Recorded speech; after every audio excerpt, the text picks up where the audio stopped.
बिहार के सत्ता के गलियारों में चर्चा खूब हो रही है। साव जी तो पुराने दरबार के सेवक बन गए हैं, लेकिन क्या चोट खाए साहब एक बार फिर से भरोसा करेंगे?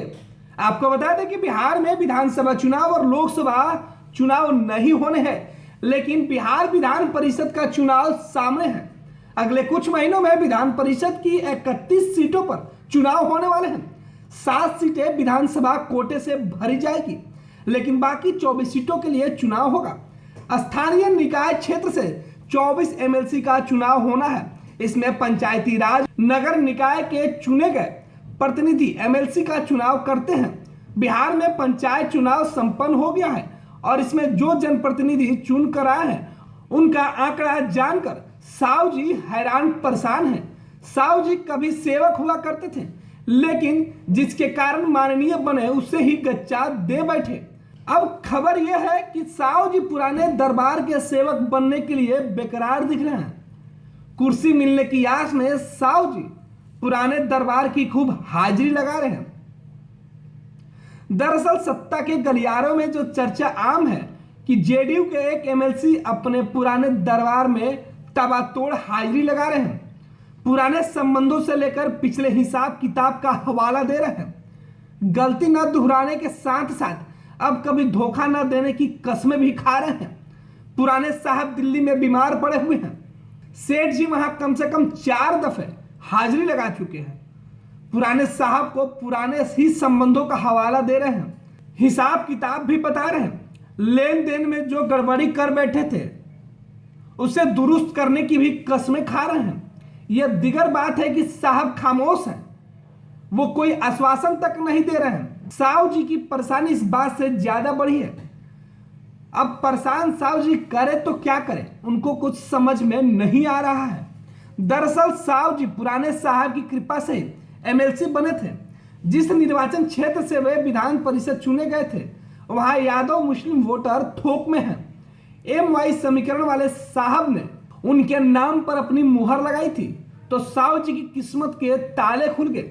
बड़े कम वोटों से ही वे चुनाव जीतकर उच्च सदन में पहुंच गए थे, लेकिन फिर सत्ता के लोभ में पुराने साहब को ही भूल गए।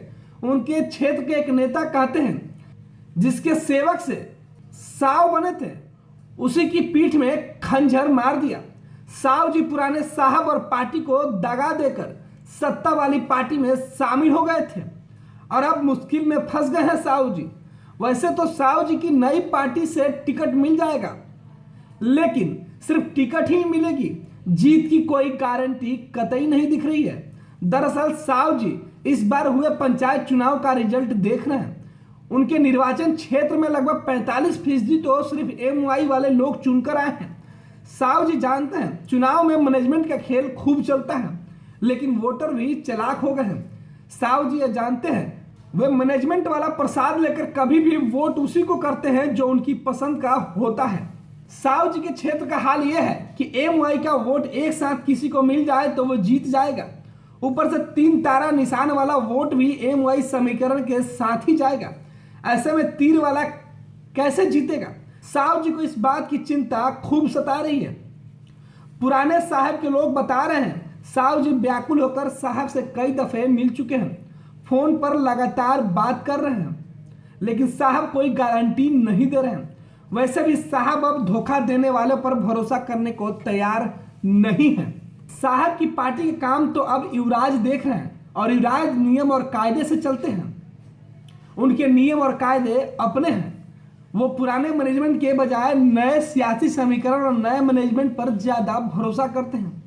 ऐसे में साव जी फंस गए हैं। अब ये देखना दिलचस्प होगा कि अपने सियासी समीकरण को ठीक करने के चक्कर में क्या साव जी अपनी नैया पार लगा पाते हैं या फिर सोन की नदी में कम पानी में ही साव जी डूब जाएंगे। तंत्र मंत्र के बादशाह भारत के जाने माने सर्वश्रेष्ठ गुरु खान जी मिलेगा हर समस्या का समाधान गारंटी के साथ। मेरी बेटी की शादी के लिए बहुत से रिश्ते आते थे, पर कोई न कोई अड़चन पड़ जाती थी। इसी वजह से मेरा पूरा परिवार बहुत परेशान था। बाबा जी की दुआओं से आज मेरी बेटी एक बड़े घर की बहू बनी। भटको चाहे जहाँ, काम होगा सिर्फ यहाँ। गृह कलेश, कर्ज मुक्ति, प्रेम विवाह, जादू टोना, पति पत्नी में अनबन, सौतन या दुश्मन से छुटकारा, विदेश यात्रा में रुकावट, फिल्मों में प्रवेश और कोर्ट कचहरी जैसी समस्याओं का समाधान। सभी समस्याओं का समाधान गुरु खान जी। अभी कॉल करें 9821707996।